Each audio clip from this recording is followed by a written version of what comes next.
Kilala ang binatang si Narciso sa baryo nila dahil mula siya sa pamilya ng mahuhusay na mga antingero.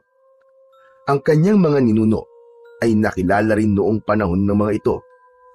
Ang ama naman ni Narciso na si Emilio ay tanyag bilang isang magaling na manunugis ng mga aswang na gumagamit ng iba't ibang klase ng anting-anting at agimat sa pakikipaglaban. Kaya naman, mabigat ang pressure para kay Narciso na maging kagaya ng tatay niya. Alam niya na inaasahan na ng mga tao sa baryo nila na makikilala rin siya gaya ng kanyang ama at ibang mga nauna sa kanila. Isang umaga, gaya ng nakasanayan ng mag-ama, ay nakaupo sila sa labas ng bahay nila habang humihigop ng mainit na kape at pinapanood ang pagsikat ng araw. Si Narciso ay 20 taong gulang na. Matangkad siya at may matipunong pangangatawan. Grabe, napakaganda po ng umaga ngayon, tay, no? Sana, ganito na lang po palagi ang buhay dito sa baryo. Tahimik, payapa, at walang gulo. Ang katahimikang meron tayo ngayon, anak, ay bunga ng pakikipaglaban at sakripisyo ng ating mga ninuno. Sila ang unang humarap sa mga aswang na gustong sakupin ang baryong ito. Utang natin sa kanila ang bawat umagang kagaya nito. Aba, tay, may ambag ka rin naman dun ah. Natatandaan ko po na humarap ka rin noon sa isang grupo ng mga aswang na gusto ring angkinin ng baryo natin. Grabe, tandang-tanda ko po. Ang galing niyo po makipaglaban noon, tay. Napangiti si Emilio, pero agad ding nabura ang ngiti na yon. Napalitan yon ng lungkot na bumakas sa mga mata nito. Naipagtanggol ko nga ang baryo, pero hindi ko naman nailigtas ang nanay mo. Natahimik si Narciso. Naramdaman niyang biglang bumigat ang hangin sa paligid nila. Ang nanay ni Narciso, na si Lina, ay namatay sa pagsalakay ng napakaraming aswang sa lugar nila. Abala noon si Emilio sa pakikipaglaban ng pasukin ng 2 aswang ang bahay nila. Ipinagtanggol ni Lina si Narciso na noon ay bata pa lang, at dahil doon ay nasawi ito sa harap mismo ni Narciso. Naalala mo, tay, tuwing ganitong umaga ay ginigising tayo ni nanay nun para sabay-sabay tayo mag-almusal. Tama ka, anak. At laging may tuyo at pritong itlog at sinangag. Paborito yun ng nanay mo eh. Kung buhay pa po sana si nanay ngayon, tay, baka siya pa rin ang gumigising sa atin tuwing umaga.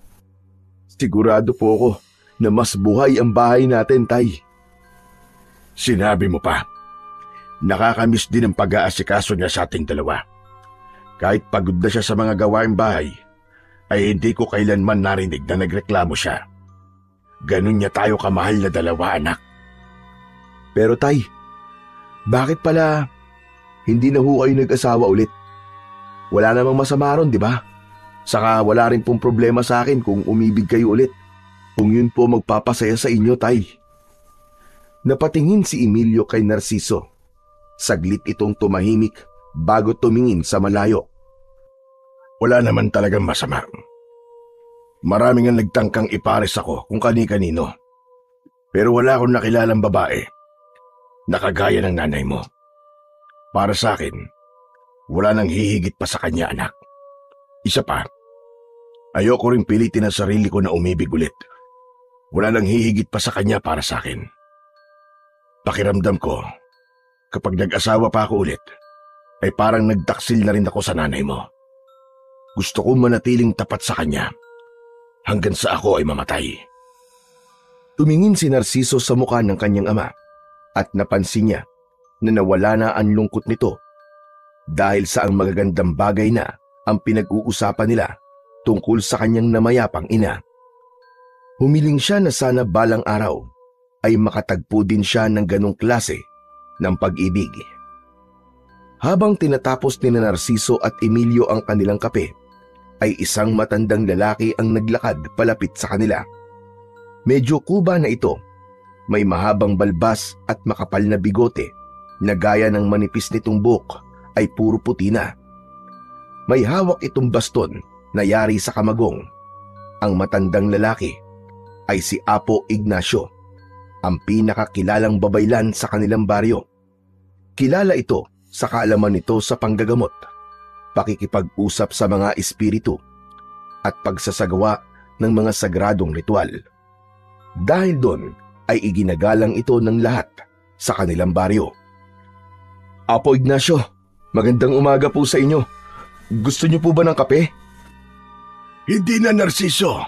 Kumain na ako ng almusal at nakapagkape na rin ako nung napadaan ako sa kubo ni Doray. Nandito lang ako para makausap kayong mag-ama. Tungkol naman po saan ang pag-uusapan natin, Apo Ignacio. Sa susunod na buwan na ang ritual para sa masaganang ani dito sa baryo natin. 1 taon na naman ang lumipas mula nung huli nating ginawa ang ritual. Kaya kailangan na ulit nating isagawa yon. Ano pong maitutulong namin sa ritual, Apo? Napagdesisyonan ko kasi na si Narciso ang mamuno sa ritual ngayon taon. Hindi kagad nakapagsalita si Narciso.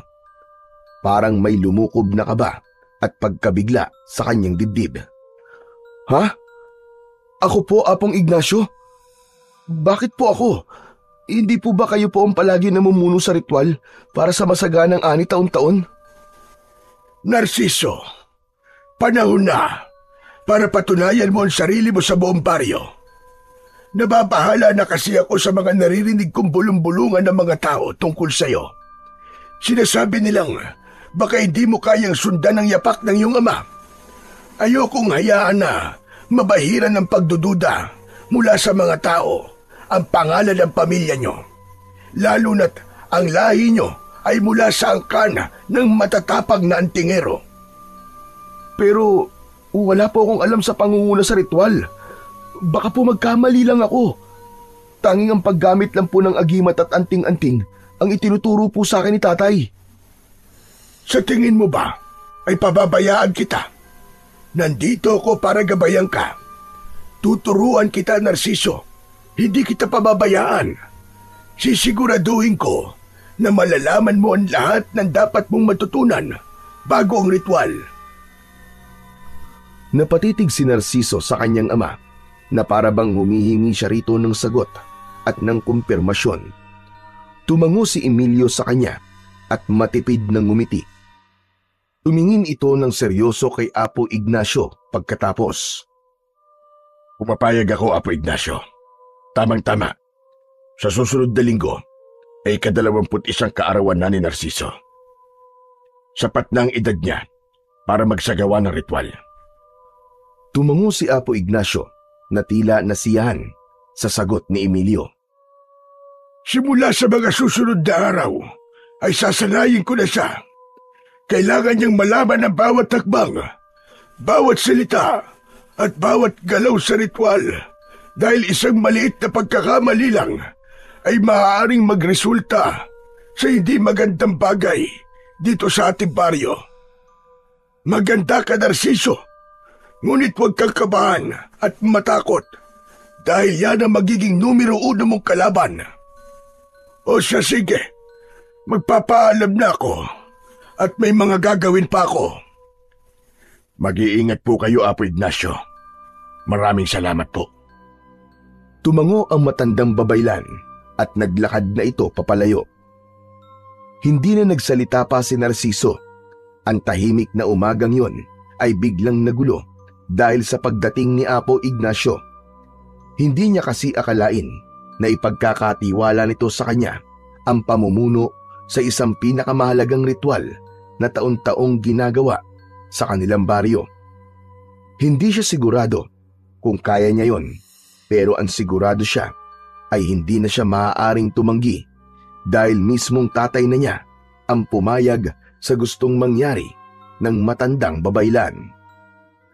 Kinagabihan, sa hapunan ay tahimik si Narciso. Hindi siya gaya ng dati na maraming kwento sa kanyang tatay.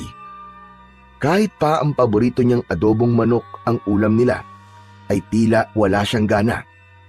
Hindi nagtagal ay napansin ni Emilio ang pagiging tahimik ni Narciso sa pagkain.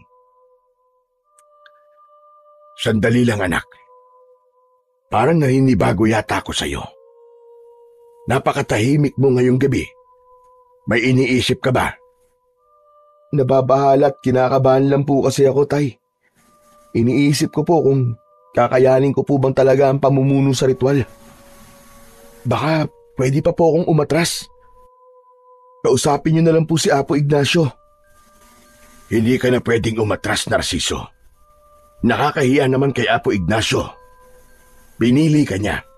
Ibig sabihin ay may nakita siya sa'yo na hindi niya nakita sa iba.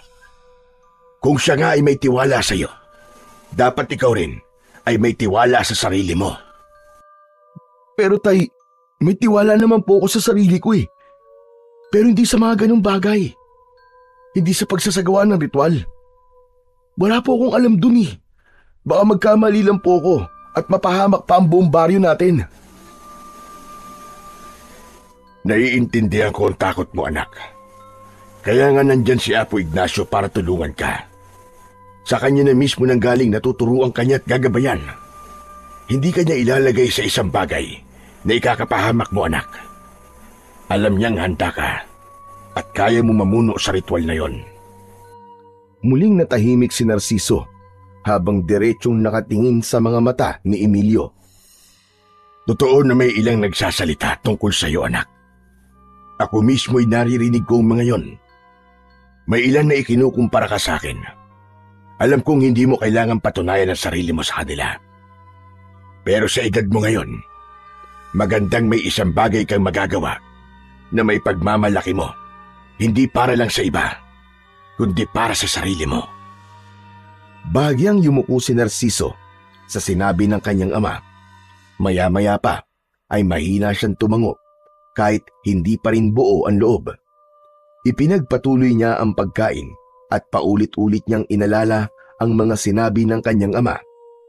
Alam niya na sa pagkakataon na yon ay wala na siyang mapagpipilian kundi ang ihanda ang kanyang sarili para sa isang malaking ritual na kailangan gawin sa baryo nila taon-taon.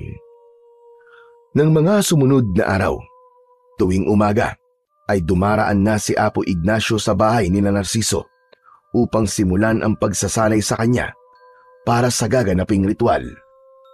Sa ilalim ng malaking punong mangga sa bakuran nila, ay doon siya tinuruan ng matandang babaylan. Itinuro ni Apo Ignacio kay Narciso ang sayaw na siyang isinasagawa sa simula ng ritual para sa masaganang ani. Mabagal ang indak na may kasamang kumpas ng kamay at paa na isinasabay niya sa hampas sa tambol na pinatutugtog naman ni Apo Ignacio. Itinuro rin ito sa kanya ang mga sinaunang dasal sa lumang wika na tanging mga babaylan lang ang marunong. Sa una, palaging nagkakamali si Narciso. Nalilito siya sa mga hakbang ng sayaw at nauutal sa mga dasal. Ngunit naging matyaga si Apo Ignacio sa kanya. Hindi siya nito pinagalitan o hindi ito nagpakita ng pagkairita kapag paulit-ulit siyang nagkakamali. Habang lumilipas ang mga araw, ay naramdaman ni Narciso ang pagbabago sa kanyang sarili. Ang dating pagkailang sa pag-indak ay napalitan ng kumpiyansa at ang mga dasal na hindi niya nabibigkas ay nabibigkas na niya ng maayos at tama. Sa bawat pagtatapos ng kanilang pagsasanay sa isang araw, ay napapansin niya na mas tumitibay ang kanyang paniniwala na may kabuluhan ang ginagawa niya. Alam niya na kailangan maisagawa niya ng tama ang ritual dahil buong baryo nila ang makikinabang doon. Isang hapon, matapos ang pagsasanay, ay kapwa pawisan sina Narciso at Apo Ignacio. Nangingintab ang balat ni Narciso ng dahil sa pawis, ngunit may bakas ng ngiti sa kanyang muka. Maya-maya pa ay dumating ang tatay niyang si Emilio na may dalang isang tray na may nakalagay na 2 baso ng malamig na tubig at pritong saging na saba.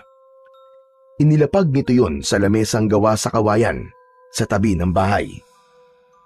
Magmerienda na muna kayo. Alam kong pagod na kayong dalawa. Lumapit sina Narciso at Apo Ignacio upang uminom at kumain. Kumusta na pala ang pagsasanay nyo, Apo Ignacio? Maayos naman ang lahat. Sa totoo lang, bilib ako sa anak mo. Mabilis niyang nakuha ang sayaw pati ang dasal. Mukhang handang-handa na siya para sa ritual, para sa masaganang ani. Maraming salamat po sa paggabay niyo sa anak ko, Apo Ignacio. Malaking bagay po ito sa kanya. Ginagampanan ko lamang ang tungkulin ko, Emilio. Pero kung gugustuhin ni Narciso, pagkatapos ng ritual, ay ituturo ko pa sa kanya ang iba ko pang nalalaman. Tumingin si Emilio sa anak niyang si Narciso. Gusto mo ba yon, anak? Opo, payag naman po ako, Tay. Sa totoo lang po nagugustuhan ko na po ang pagbibitaw ng dasal. Nakakamangha nga po na sa simpleng mga salita lang ay nakakagawa ang mga yon ng kakaiba at pambihira. Gusto ko pa pong matuto, lalo na ng iba pang mga ritual at dasal. Alam mo, Narciso, matanda na ako. Bilang na lang ang taon na nalalabi sa buhay ko. Kaya gusto kong may magmana na kaalaman ko. At sa lahat ng mga kabataan sa baryo natin, ikaw ang nakikita kong karapat-dapat. Maraming salamat po, Apo Ignacio. Isang malaking karangalan po yon para sa akin. Sa mga narinig ni Narciso, ay naramdaman niya ang kasiyahan sa kanyang puso. Wala siyang pagsisisi na itutuloy niya ang pagsasanay ng ritual para sa masaganang ani dahil nadiskubre niya na hindi lang pala ang paggamit ng anting-anting o mga agimat ang interes niya. Nais niyang maging kagaya ni Apo Ignacio na mahalagang mamamayan sa kanilang baryo dahil sa mga bagay na nagagawa nito na nakikinabang ang maraming tao. Maagang nagising si Narciso ng umagang yon. Agad siyang nagdasal at nagpasalamat sa Diyos dahil nadagdagan ng 1 pang taon ang kanyang buhay. Kaarawan niya ng araw na yon, kaya masaya siya. Paglabas niya ng kanyang maliit na silid, ay naabutan niya ang tatay niyang si Emilio na naghahain ng bagong luto na pansit. Meron ding tinapay sa pagkainan. O anak, gising ka na pala. Maligayang kaarawan sa'yo. Salamat po, Tay. Pero sana po, hindi na po kayo nag-abala. Sigurado ko nang aga niyong nagpunta sa palengke para mamili. Maliit na bagay lang ito, anak. Saka isang beses sa 1 taon lang naman ang kaarawan mo. Kaya dapat ay maghanda tayo kahit na papano. O siya, halika na. Maupo ka na at para makakain na tayo. Mamaya ay dadalang ko ng pansit si Apo Ignacio pagkatapos natin kumain. Nakangiting umupo si Narciso. Nagdasal muna sila bago kumain. Pinuri ni Narciso ang luto ng tatay niya na labis naman itong ikinatuwa. Ngunit habang kumakain na mag-ama, ay tumayo si Emilio at pumasok sa silid nito. Paglabas nito, ay may dala itong isang maliit na kahon na gawa sa kahoy. Umupo ito sa tabi ni Narciso at dahan-dahang binuksan ang kahon. Sa loob nun ay isang kwintas na may palawit na tila na tuyong kaliskis ng kung anong hayop ang dala nito. Makintab yun at halos kasinlaki ng kanyang hinlalaki sa kamay. Tay, ano po yan? Ito'y isang kaliskis ng sinaunang ibon, anak. Ipinamana ito sa akin ng tatay ko, na minana rin niya sa lolo niya.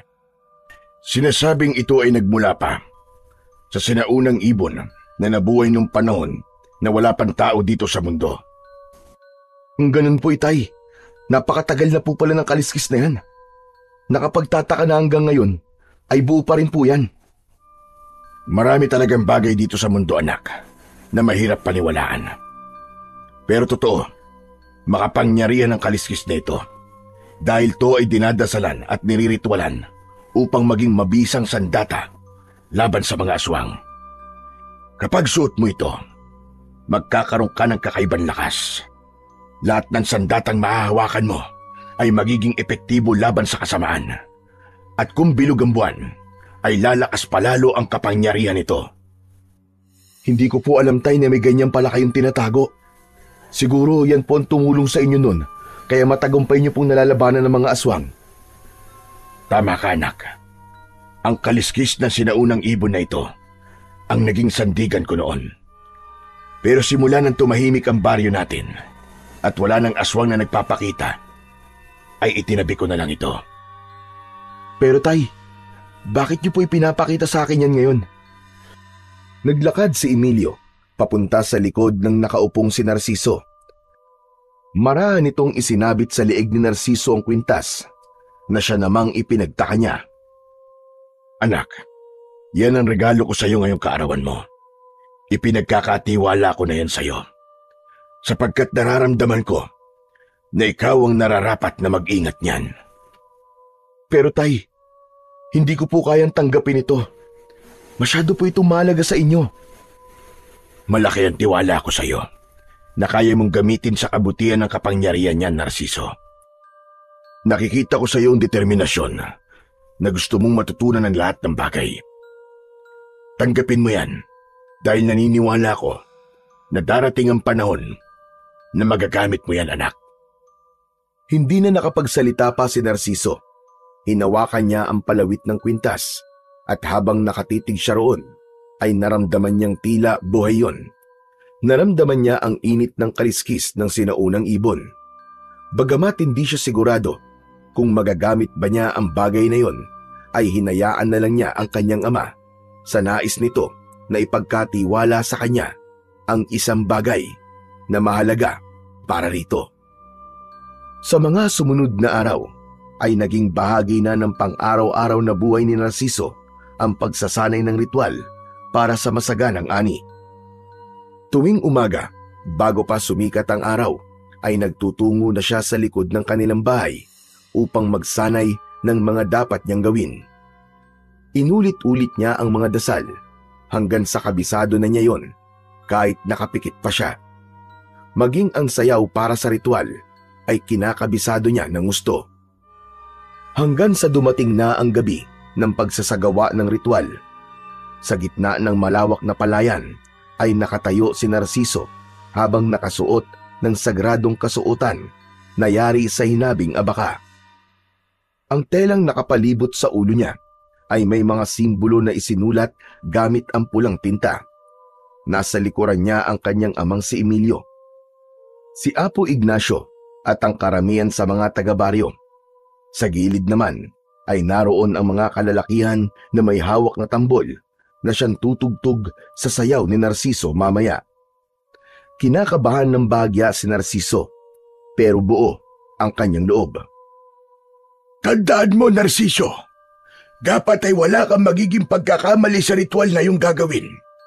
Kahit maliit lang, ay maaaring magbago ang takbo ng ritual at iba ang magiging bunga nito. Huwag po kayo mag-alala, Apo Ignacio. Alam ko na po ang gagawin ko. Ilang araw po ako nagsanay upang masiguro ko na wala akong maling magagawa. Mabuti naman kung ganon. May tiwala kami sa iyo, Narciso. Sa sandaling mawala na ang buwan sa likod ng ulap, ay maaari ka nang magsimula. Tandaan mo, kapag nagkamali ka, ay hindi na maaaring ulitin ang ritual. Kada taon ay isang beses lang ito pwedeng gawin. Matyagang naghintay si Narciso. Nang tuluyan ng lumitaw ang bilog na buwan mula sa ulap, ay nagkaroon ng kakaibang liwanag ang paligid. Lumingon si Narciso kay Apo Ignacio at tumangulang ito bilang hudyat na kailangan niya nang simulan ang ritual. Huminga ng malalim si Narciso. Dahan-dahan siyang nagsimulang sumayaw. Kasabay ng sayaw ay binigkas niya ang sinaunang dasal na itinuro sa kanya ni Apo Ignacio. Siniguro niya na tama ang kanyang pagbigkas ng bawat salita. Habang patuloy ang kanyang pagsasayaw, ay hinugot niya ang patalim na nakasukbit sa gilid ng kanyang bewang. Hindi siya nag-alinlangan na hiwaan ang kaliwa niyang braso gamit ang patalim. Masakit, pero hindi siya nagpakita ng kahit na anong reaksyon. Hinayaan niyang pumatak ang dugo niya sa lupa. Sa huling bahagi ng ritual ay lumuhod si Narciso. Yumuko siya at hinalikan niya ang lupa. Nang tumayo siya ay nagulat ang lahat nang biglang yumanig ang lupa. May ilang tao na napasigaw at meron din na tumakbo. Mula naman sa pinagpatakan lupa ng dugo ni Narciso ay isang pagbitak ang nangyari. Mula sa bitak na yon ay lumabas ang isang makapal na itim na usok. Lumipad yun sa ere at nagpaikot-ikot na parang may sarili yung buhay. Hindi nagtagal ay nawala ang usok at tila sumama yon sa hangin. Naramdaman ni Narciso ang biglang pagbigat ng hangin. Napalingon siya sa paligid ng isang malakas na halakhak ang narinig niya na sa tingin niya ay siya lang ang nakakarinig. Lumapit sa kanya si Emilio habang nakasunod dito si Apo Ignacio. Hinawakan ni Emilio ang magkabilaan niyang balikat at tumingin ito sa kanya ng may pag-aalala. Anak, ayos ka lang ba? Ayos lang po ko, Tay. Hindi dapat ganito ang kinalabasan ng ritual. Hindi dapat iyayanig ang lupa. At lalong hindi dapat may lumabas na itim na usok. Anong nangyari, Narciso? Sigurado ka bang ginawa mo ng tama ang ritual? Opo, sigurado po ako, Apo. Ginawa ko po ang ritual. Nakita niyo naman po, sinunod ko po ang sayaw at dasal. Apo Ignacio, sa palagay niyo po ba, ay may dapat ba tayong ipag-alala sa nangyaring ito? Hindi ko pa alam, Emilio. Pero sa ngayon, magdasal tayo na sana'y tama ang ritual na naisagawa ni Narciso. Baka naman iba lang ang anyo ng tugon sa ritual ngayong taon. Hindi natin tiyak. Ang mabuti pa, umuwi na muna tayong lahat. Magpahinga tayo at bantayan natin ang mga mangyayari sa mga susunod na araw. Nagtinginan ang mga tao sa likuran nila at isa-isa nang nagsimulang mag-alisan habang nagbubulungan. Si Emilio naman ay inakay si Narciso paalis sa gitna ng palayan. Hindi na nagsalita pa si Narciso, bagkus ay tahimik lang siyang sumabay sa ama habang tinatahak nila ang madilim na daan pabalik sa kanilang tahanan. Paulit-ulit niyang binalikan ang ginawa niyang ritual at inisip niya kung saan siya may nagawang pagkakamali. Ngunit wala siyang maisip na ginawa niyang hindi tama. Nang makarating na si Narciso sa bahay, ay agad siyang naupo. Laman pa rin ng isip niya ang ginawa niyang ritual kanina. Kumuha ng tela si Emilio at inilagay nito yon sa sugat niya sa braso. Naguguluhang tumingin si Narciso sa kanyang ama. Tay, lubos ako nag-aalala. Paano po kung may masamang mangyari dahil po sa ritual na ginawa ko? Dapat pala talaga umatras na lang ako nung una pa lang eh. Hindi ko na dapat pinilit ang sarili ko. Kapag may nangyari sa mga tao dito sa baryo, ay walang dapat sisihin kundi ako. Anak, tama na. Huwag mong hayaan na pangunahan ka ng takot. Hindi mo alam kung ano talaga ang ibig sabihin ng nangyari. At kung may mali man, hindi ibig sabihin na ikaw kagad ang may kasalanan. Pero ako po ang gumawa ng ritual, Tay. Hindi po ba sinabi ni Apo Ignacio na kahit maliit na pagkakamali ay wala dapat? Iniisip ko po kanina pa kung saan parte po ako nagkamali. Tensyonado na si Narciso ng sandaling yon. Nanginginig ang buo niyang katawan. Dahil doon ay niyakap na siya ng maigpit ng ama niyang si Emilio at tinapik-tapik ang likod niya.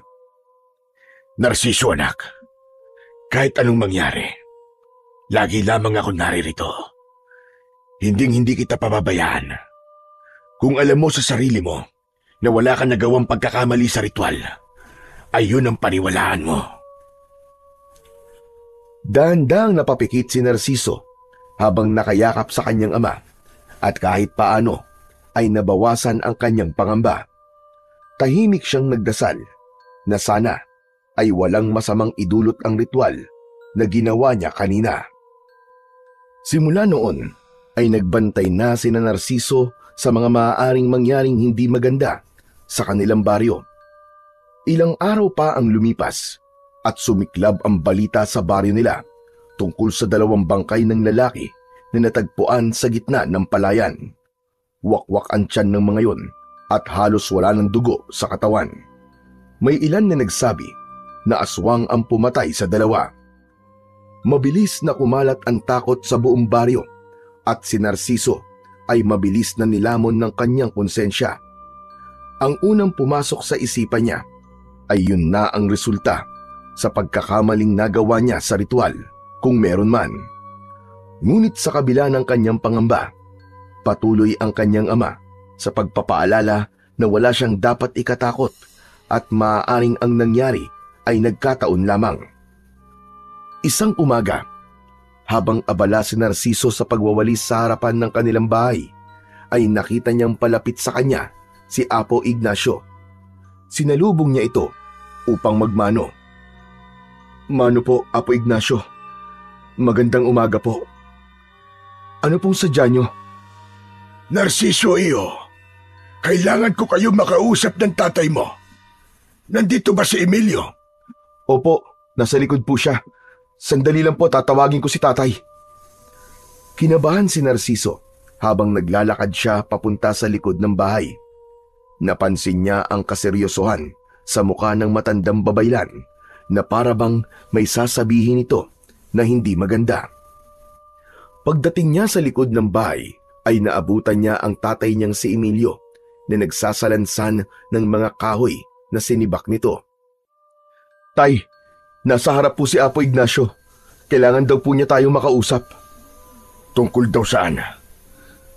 "Hindi ko po alam, tay. Ang mabuti pa po siguro ay puntahan na lamang po natin siya para malaman natin kung anong sadya niya."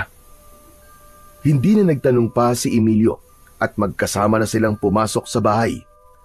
Nadatnan nilang nakaupo si Apo Ignacio sa mahabang upuang kawayan. Umupo si Emilio sa tabi ni Apo Ignacio, habang si Narciso naman ay naupo sa isang pang-isahang upuan sa tapat ng matanda. Huminga ng malalim si Narciso dahil malakas ang pakiramdam niya na hindi maganda ang sasabihin ng matandang babaylan. Ano pong pag-uusapan natin, Apo Ignacio? Parang sobrang importante naman po at talagang sinadya niyo pa kami dito sa aming bahay. Siguro naman ay nabalitaan na ninyo ang tungkol sa bangkay ng 2 lalaki na natagpuan sa gitna ng palayan. May nagsabi rin sa akin na may nakakita raw sa pumatay sa mga yon. Isa raw nila lang na may maitim na balat at mahabang puting buhok. Ibig sabihin po ba, isang gabunan ang pumatay sa kanila? Tama ka, Emilio, at sigurado kung si Magat ang gabunan na yon. Narinig na ni Narciso ang pangalan na yon sa kanyang pagkakatanda. Ang gabunan na si Magat ay ilang taon nang naggasik ng lagim at takot sa kanilang baryo.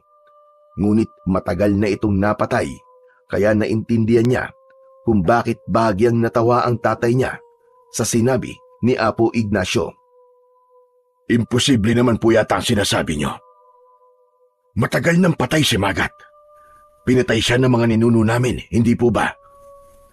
Alam ko, Emilio, pero muling nabuhay si Magat dahil sa ritual na isinagawa ni Narciso. May mali sa dasal o sayaw niya. Hindi ko pa rin alam kung alin doon, pero sigurado ko na dahil sa pagkakamaling yon ay bumangon sa lupa ang kaluluwa ni Magat. At ngayon, mukhang may sinapian siyang katawan ng isang tao upang magkaroon siya ng pisikal na kaanyuan. Parang binuhusan ng malamig na tubig si Narciso habang naririnig ang mga salitang yon ni Apo Ignacio. Sinasabi ko na nga ba may masamang nangyari dahil sa pagkakamali ko sa ritual. Ako may kasalanan ng lahat ng ito. Huwag mong sisihin ang sarili mo, anak. Hindi mo ginustong nangyari. Huwag ka mag-alala dahil gagawin natin ang lahat para maibalik sa libingan si Magat. Tama ang tatay mo, Narciso. Hindi mo dapat sisihin ang sarili mo. Pero ipapaalala ko lang, na hindi basta-bastang gabunan si Magat. Napakalakas niya, mapanlinlang at walang awa. Hindi siya katulad ng ibang nilalang na nalabanan natin noon. Pero sa ngayon, ay sa atin-atin muna ang bagay na ito. Hindi ito pwedeng malaman ng iba dahil kilala niyo mga tao sa baryong ito.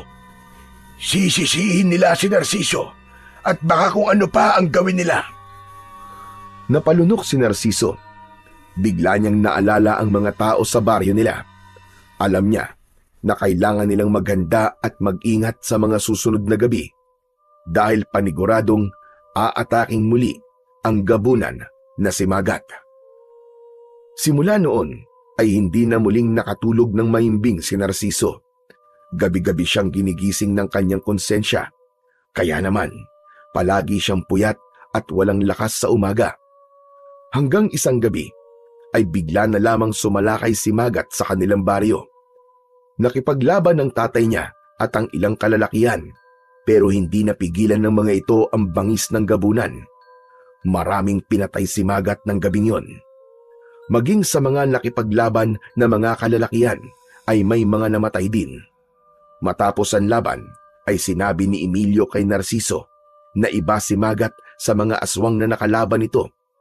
Kahit kasi mag-isa lang si Magat, ay kayang-kaya nitong talunin ang puwersa ng mga kalalakihan sa baryo nila. Kinaumagahan ay nagdesisyon si Narciso na lumabas.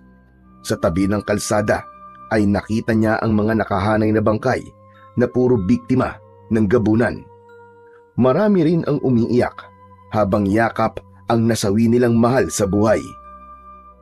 Nang mapansin si Narciso ng ilang tao na naroroon, ay lumapit ang mga ito sa kanya at sinigawan siya. May iba na nagmura pa at kulang na lang ay saktan siya. Sinisi siya ng lahat dahil ayon sa mga ito, kung hindi siya nagkamali sa ritual para sa masaganang ani, ay hindi yun mangyayari. Agad namang lumapit ang tatay niyang si Emilio kay Narciso para protektahan siya sa mga galit na mga tao. Dinala siya nito sa loob ng kanilang bahay at isinarado nito ang mga bintana at pinto. Napaupo na lamang si Narciso sa isang sulok. Dinig pa rin nila ang sigawan ng mga tao sa labas. Lumapit si Emilio sa kanya at ipinatong nito ang kamay nito sa balikat niya. Naluluwang napatingin si Narciso sa kanyang ama. Huwag ka na munang lalabas ng bahay, Narciso. Galit pa sa iyo mga tao. Hayaan mo muna silang kumalma. Ako na ang kakausap sa kanila at ipapaliwanag ko na hindi mo ginustong nangyari. Bibigyan natin ito ng solusyon, anak. Akong bahala. Anong solusyon, tay? Patay na ang ilan sa mga tao dito sa atin. At yun ay dahil sa kapabayaan ko. Ako may kasalanan. Tumigil ka, anak. Hindi mo ito ginusto. Hindi mo ginusto yun. Pero ako nagkamali sa ritual. Ako po ang bumuhay kay Magat. Pakiramdam ko, ako ang pumatay sa mga taong yun. Natigilan si Emilio. Matiim itong nakatingin sa kanya na parang nag-iisip. Ang hindi ko lang maintindihan ay kung paano nalaman ng mga tao na dahil sa ritual mo ay nabuhay si Magat. Hindi ba tayong tatlo lang ni Apo Ignacio ang nakakaalam ng bagay na yon? Hindi po kaya may iba pang pinagsabihan si Apo Ignacio? Imposible. Hindi niya sasabihin sa iba ang ganung bagay, lalo na't gaya ko ay nais ka rin niyang protektahan. Marahil ay may nakarinig nung nag-uusap tayo nang hindi natin alam. Nang sandaling yon ay parang nabingi na si Narciso sa sigawan ng mga tao sa labas. Parang gusto na lang niyang maglaho na parang bula.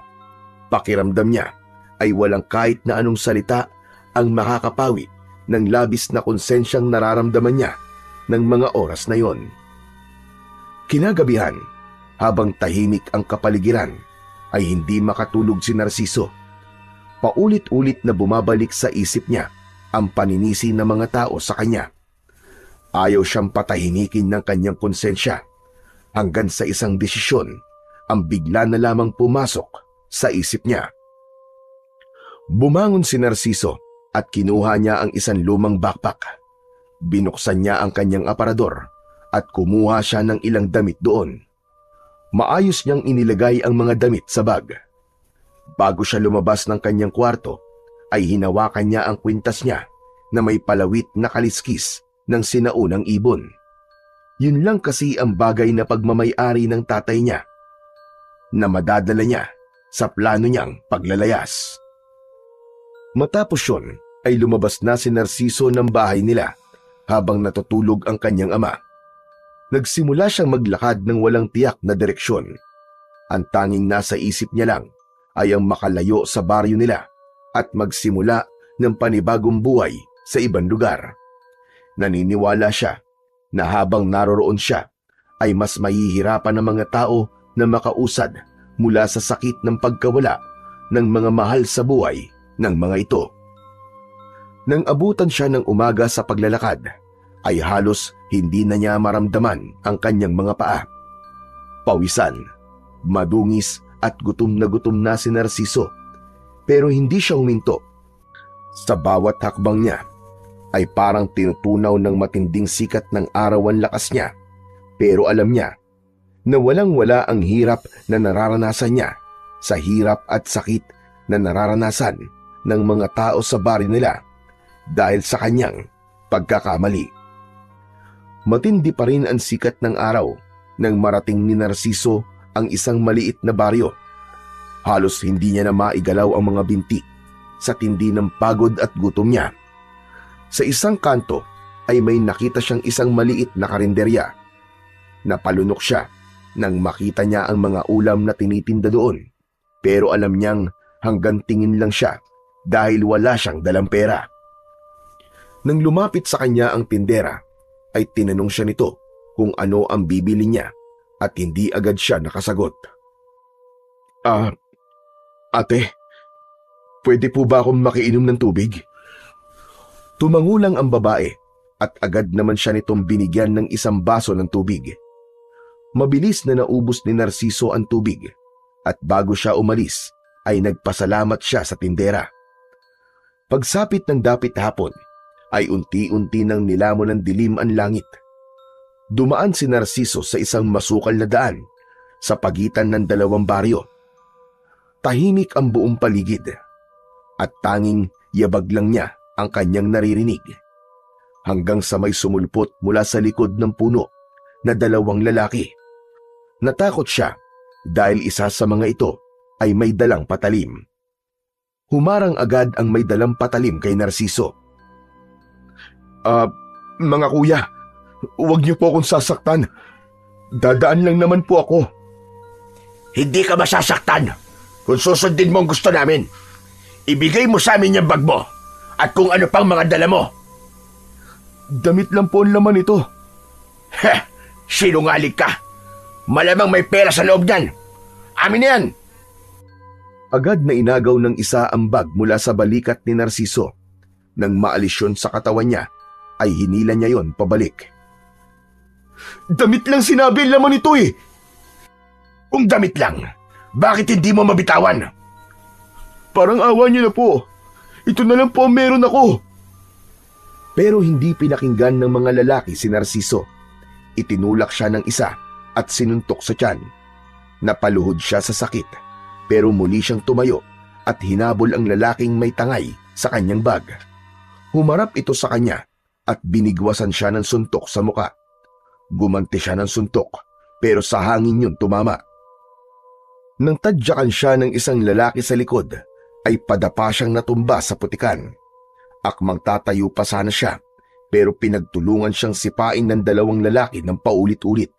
Tinamaan siya sa iba't ibang parte ng kanyang katawan. Hanggang sa hindi na kinaya ng katawan ni Narciso ang lahat, at nang malakas siyang sinipa sa muka, ay tuluyan nang nagdilim ang kanyang paningin at nawala na siya ng ulirat. Nang magising si Narciso, ay madilim pa rin ang paligid. Pilit siyang tumayo kahit nanginginig pa ang kanyang mga tuhod at masakit ang buong katawan niya. Marahan siyang naglakad upang maghanap ng maaari niyang masilungan. Hindi siya huminto sa paglalakad, hanggang sa sumapit na ang umaga. Muling nakarating si Narciso sa isang panibagong baryo. Dahil sa labis na pagod ay nagdesisyon siya na ihinto na ang kanyang paglalakad at sa baryong yun na lamang manatili.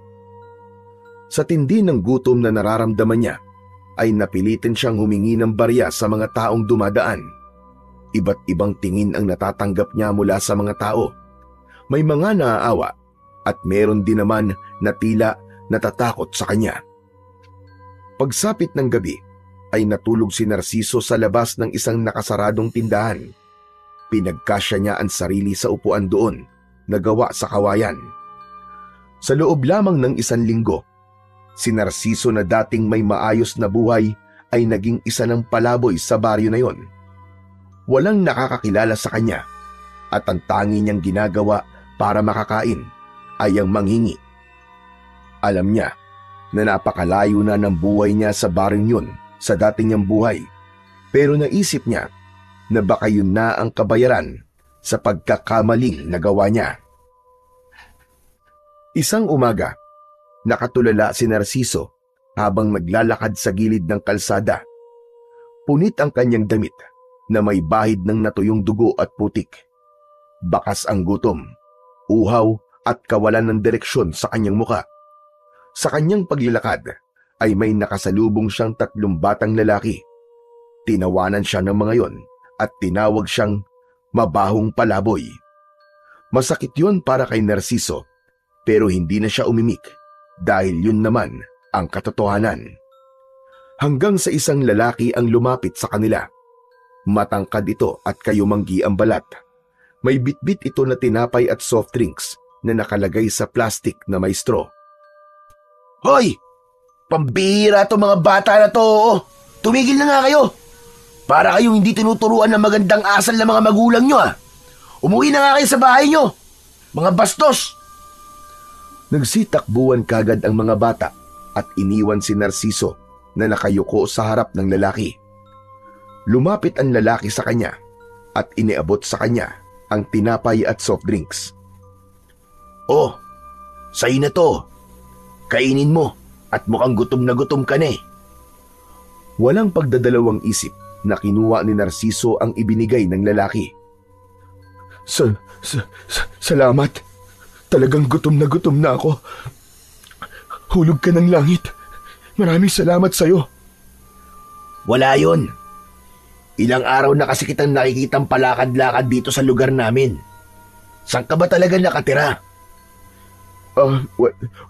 Wala akong bahay Ganun ba? Ako nga pala si Elias. Ikaw, anong pangalan mo? Ako si Narciso. O sige, Narciso. Mag-iingat ka, lalo na't sa labas ka yata natutulog. Saan ako dapat mag-ingat? May gumagalang mga aswang dito sa baryo namin Biglaan sila kung umatake, kaya walang nakakaalam kung kailan sila darating. Kaya tuwing gabi, kung mapapansin mo, ay maagang nagsasarado ang mga bahay dito at wala lang taong nasa labas. Pagkasabi ni Elias nun, ay naglakad na ito palayo. Naiwan si Narciso na hawak pa rin ang tinapay at inumin. Nanginig ang kamay niya, hindi lang dahil sa gutom, kundi dahil na rin sa takot.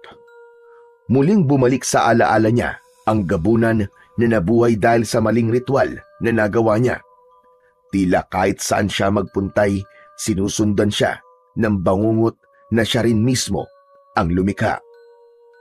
Isang gabi, nakakita si Narciso ng isang kulungan ng baboy sa likod ng isang bahay. Dahil walang nakakulong na baboy doon, ay nagdesisyon siya na doon na magpalipas ng magdamag. Humiga siya sa malamig na sahig at agad na pumikit.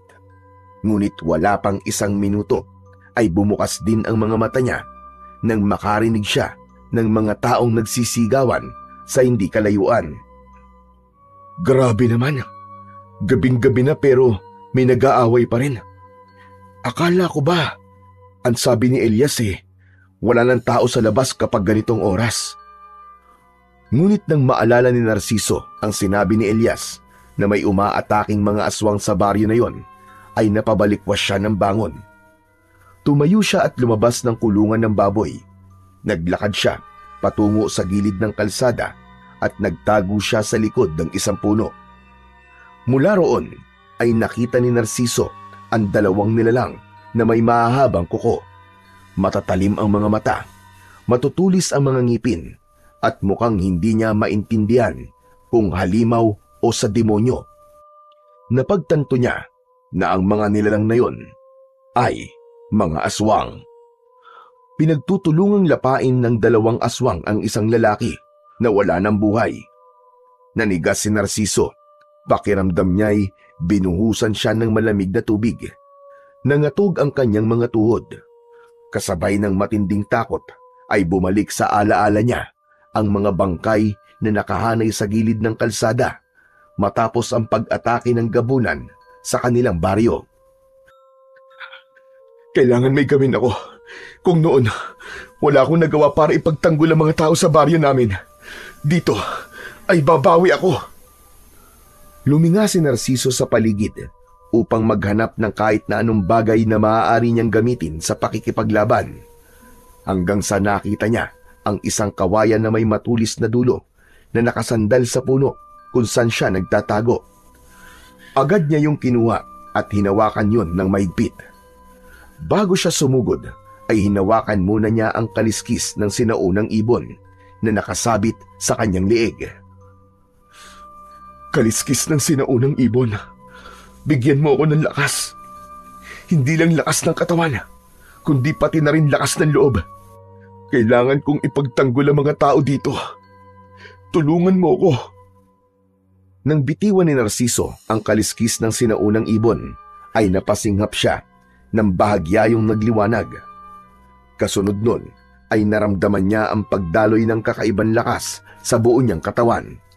Pakiramdam niya ay may rumaragas ang lakas sa mga ugat niya. Sa pagkakataon na yon ay alam ni Narciso na handa na siyang makipaglaban sa dalawang aswang. Lumabas siya sa likod ng puno, dala ang matulis na kawayan. Mabilis siyang tumakbo papunta sa mga aswang at dahil kapwa nakatalikod ng mga yon sa kanya, ay hindi napansin ng mga yon ang kanyang pagdating. Buong puwersang itinarak ni Narciso ang kawayan sa likod ng isang aswang. Lumagpas ang dulo ng kawayan sa dibdib nito na agad nitong ikinasawi. Bumagsak ito sa lupa habang ang isang aswang naman ay bumaling sa kanya at mabilis siyang sinugod. Dahil alam ni Narciso na wala ng oras para umiwas siya, ay iniharang na lang niya ang kanyang kaliwang braso. Napasigaw siya nang kagatin siya roon ng aswang. Ngunit mas lalo niyang naramdaman ang kapangyarihan ng kaliskis ng sinaunang ibon. Niyakap niya ang aswang at buong lakas na ibinilibag ito sa lupa. Umalingaw-ngaw ang dagundong ng katawan ng aswang nang bumagsak ito sa lupa. Walang pag-aalinlangan na itinarak ni Narciso ang matulis na kawayan sa mismong bunganga ng aswang. Pumalag pa ito ng ilang segundo bago tuluyang mamatay. Hingal na hingal si Narciso. Pawisan, duguan ang braso at nanginginig ang mga tuhod niya. Doon niya napansin na lahat ng tao sa paligid ay nakatingin sa kanya. Hindi niya mawari kung takot o paghanga ang nasa mata ng mga yon, pero mas pinili ni Narciso na umatras at tumakbo palayo. Bumalik siya sa kulungan ng baboy at naupo siya sa gilid. Totoo ba yung nagawa ko kanina? Nakapatay ako ng 2 aswang sa isang gabi. Totoo nga ang sinabi ni tatay. Talagang may kapangyarihan ng kaliskis ng sinaunang ibon na to. Pero sayang, kasi hindi niya nakita ang pagpatay ko dun sa 2 aswang. Kung nakita niya sana yon, sigurado ako na sobra niya akong ipagmamalaki. Isang malalim na buntong hininga ang pinakawalan ni Narciso. Nanatili siyang nakaupo sa isang sulok habang nakangiti at binabalikan ang masasayang alaala nila ng kanyang ama. Dahil sa pagod matapos makipaglaban sa mga aswang, ay mabilis na nakatulog si Narciso. Kinaumagahan ay nagulat siya nang may biglang tumapik sa balikat niya. Sisigaw sana siya, pero natigilan siya nang makita si Elias sa tabi niya. Agad na tumayo si Narciso at tila nahihiyang napayuko. Elias, anong ginagawa mo rito? Hinahanap talaga kita. May nagsabi sa akin na dito ka raw pumunta kagabi matapos mong patayin yung 2 aswang. Kung ganun, nakita mo pala yung ginawa ko kagabi. Hindi, pero may mga nagsabi sa akin sa nangyari kagabi. Ang kwento nila may isang palaboy daw na biglang lumitaw at nilabanan at pinatay yung 2 aswang. Ikaw lang naman ang kakilala kong palaboy dito Kaya kahit hindi ko nakita, alam ko na kagad na ikaw yun. Sa bagay, tama ka naman. Kahit ako, wala akong ibang nakikitang palaboy dito kundi ako lang. Alam mo, Narciso, humahanga ako sa'yo. Ang tagal nang inaatake ng aswang ang baryo na to, pero walang nagkaroon ng lakas ng loob na lumaban. Lahat kami dito ay takot sa mga aswang. Alam mo bang malaking bagay ang ginawa mo? Baka kasi dahil sa ipinakita mong tapang, ayun na maging simula ng pagkakaroon ng lakas ng loob ng mga tao dito. Para hindi na kami nagtatago at tumatakbo lang kapag may aswang. Elias, ginawa ko lang naman ang nararapat. Kahit dahil lang ako rito, hindi ko kayang pumikit na lang at hayaan na may mapatay yung mga aswang na yun. Napangiti si Elias sa sinabing yun ni Narciso. Dahil sa ginawa mo kagabi, gusto kong bumawi sa'yo. Elias, kahit isang supot ng tinapay at tubig lang, masaya na ako. Higit pa ron ang nararapat para sa'yo. Gusto kitang kupkupin kahit pansamantala lang. Wala rin naman akong kasama sa bahay At bilang kapitan ng baryong to, ay obligasyon ko ring tulungan ang unang taong naglakas loob na labanan ng mga aswang. Kapitan? Ikaw pala ang kapitan ng baryong ito?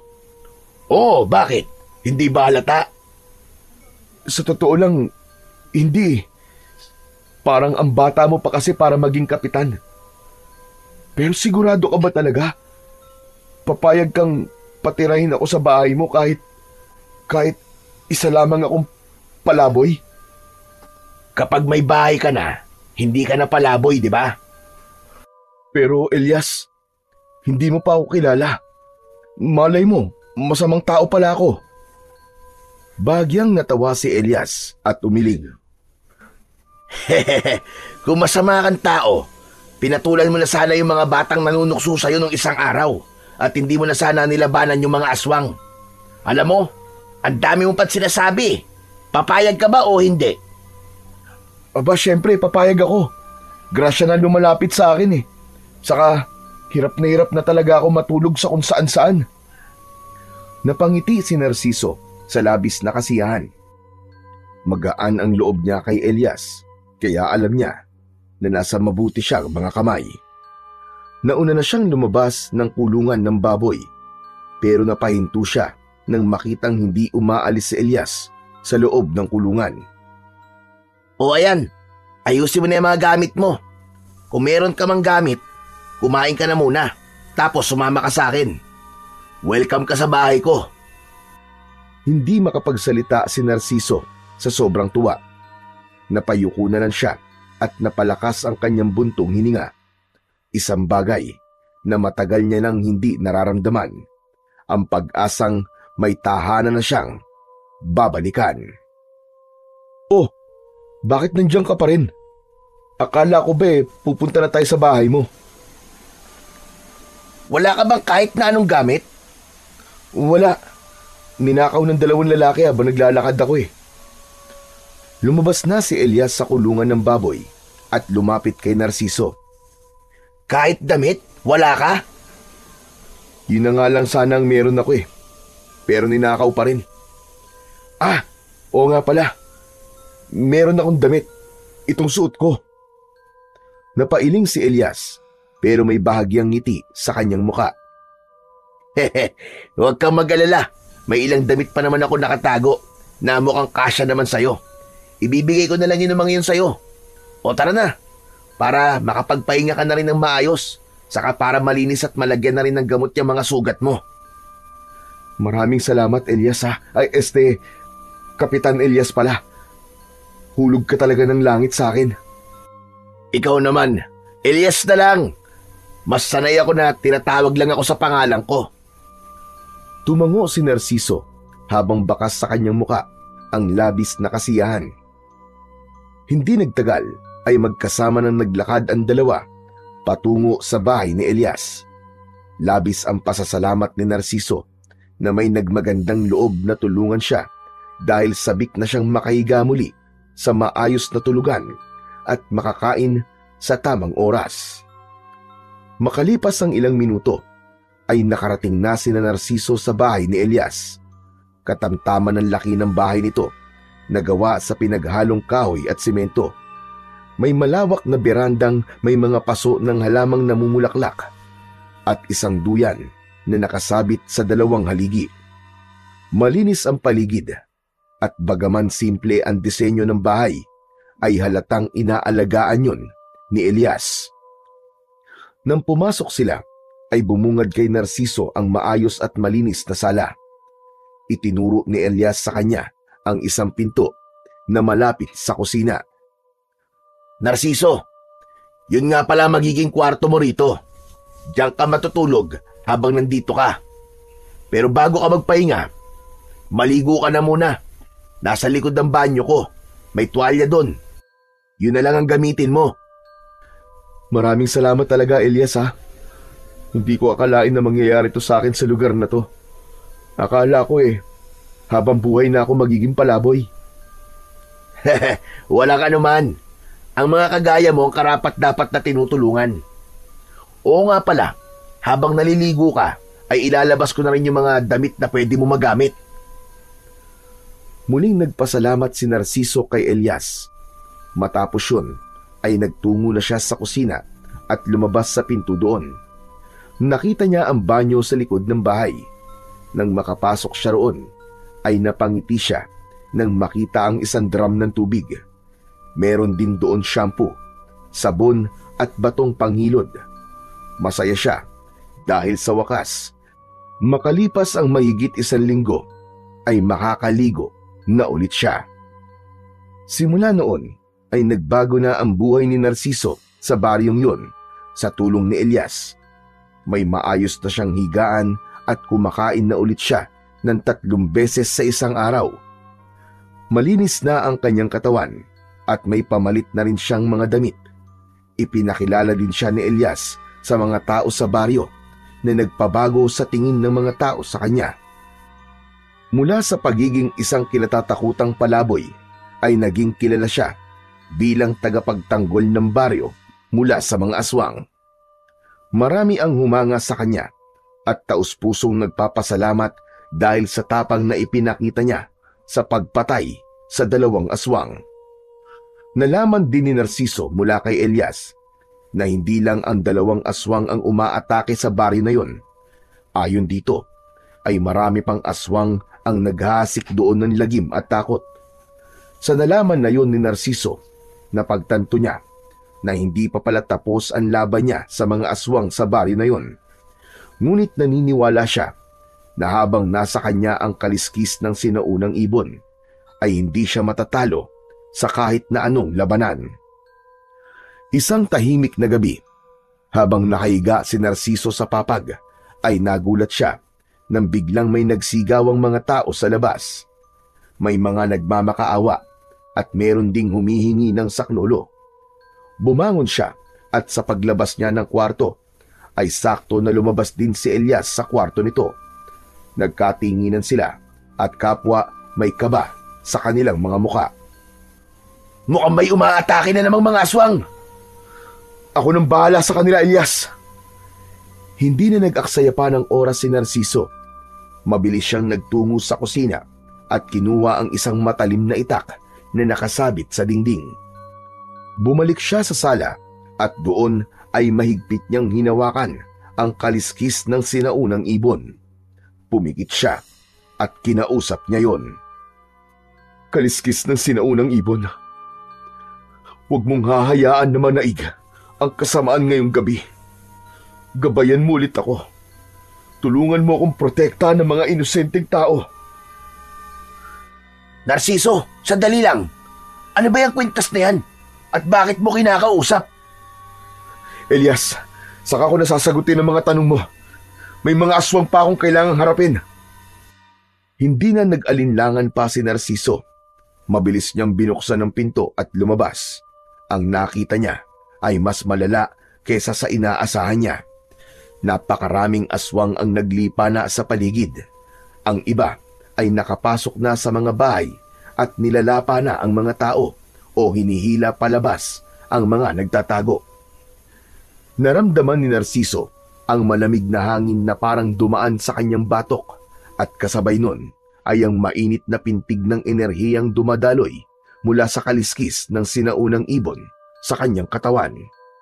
Humigpit ang kapit niya sa hawak-hawak niyang itak. Hindi yun ang laban na inaasahan niya, pero alam niya na sa gabing yun ay hindi siya papayag na magwagi ang mga aswang laban sa kanya. Nagtungo si Narciso sa isang bahay kung saan narinig ang pagsigaw ng isang matandang babae.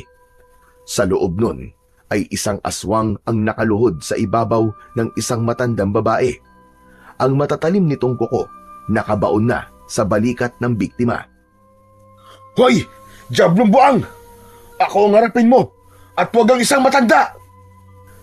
Nang lumingon ng aswang sa kanya, ay tinaga kagad ito ni Narciso sa leeg. Sa lakas ng puwersa niya, ay naputol ang ulo nito at tumalsik sa sahig. Sa isang sulok naman ay may isa pang aswang na hawak ang isang batang lalaki. Sinugod ito ng mabilis ni Narciso at sinaksak sa tagiliran ang aswang. Hinila niya ang bata palayo at 3 beses niyang sinaksak ang aswang sa dibdib at saka ito binawian ng buhay. Matapos yun, ay lumabas kagad si Narciso. 3 aswang ang mabilis na sumugod sa kanya. Sa halip na umatras, ay sinalubong niya ang mga yon ng buong tapang. Yumuko siya ng akmang kakalmutin siya ng isa at saka isinaksak niya paitaas ang itak.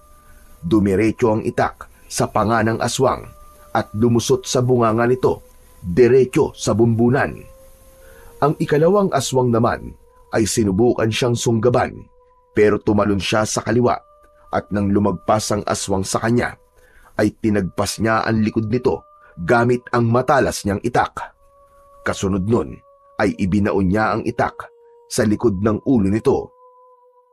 Ang isa pang aswang ay nagawang makalmot sa balikat si Narciso. Sa kabila ng sugat na yon ay hindi siya natinag. Humarap siya sa aswang at malakas niya itong tinadyakan sa dibdib. Nang matumba ito sa lupa, ay ginilitan niya ito sa leeg. Sumirit ang dugo sa leeg ng aswang hanggang sa nalagutan yon ng hininga. Nagpatuloy si Narciso sa pakikipaglaban sa iba pang mga aswang. Naramdaman niya ang mainit na puwersa mula sa kwintas na nasa leeg niya. Tila ginagabayan siya nito at pinapatalas pa ang kanyang pakiramdam. Sa gitna ng pakikipaglaban ni Narciso sa mga aswang, ay nakita niya sa gilid ng mga mata niya si Elias na nakikipaglaban na rin sa mga aswang habang tanga ng isang matalim na itak. Mabilis na lumapit dito si Narciso nang mapatumba nito ang isang aswang. Elias! Anong ginagawa mo rito? Ako nang bahala rito! Baka mapahamak ka lang! Hindi na pwedeng wala akong gawin, Narciso. Pagod na akong matakot. Pagod na akong magkubli habang pinapatay ng mga halimaw na to ang mga tao dito. Isang aswang ang sumugod kay Elias mula sa kanan. Sinalubong naman ito ni Elias at sinaksak ito direkta sa dibdib. Bumagsak ang nilalang habang dumadaloy ang maitim nitong dugo sa lupa. Tumayo si Elias sa gitna ng kalsada at malakas na sumigaw. Mga kababaryo! Huwag na kayong matakot! Lumaban na kayo! Atin ang baryong ito! Huwag nating hayaan na masakop din ang lugar na pagmamay-ari natin! Isa-isang sumilip sa kanilang mga bahay ang mga tao.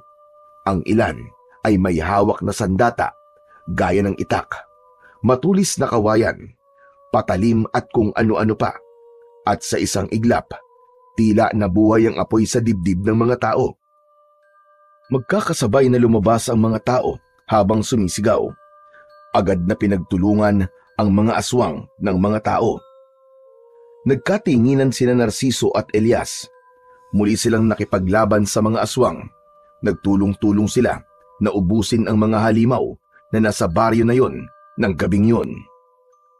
Dahil sa pagtutulungan ng lahat, makalipas ang ilang minuto, ay wala nang natirang buhay na aswang sa baryo. May ilan mang namatay sa mga tao, pero mas marami pa rin ang namatay na mga aswang.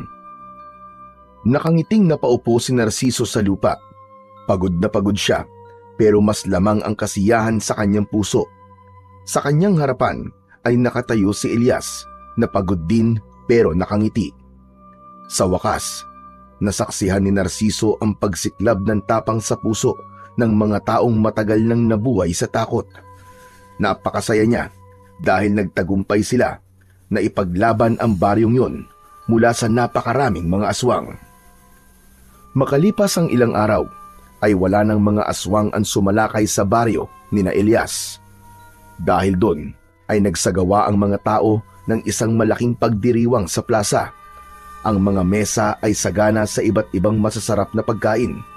May mga bote ng lambanog at tuba sa bawat sulok at ang musika ng gitara at tambol ay lalong nagbigay ng buhay sa gabi. Sa isang gilid ng plaza, nakaupo sa isang bangkong kahoy sina Narciso at Elias.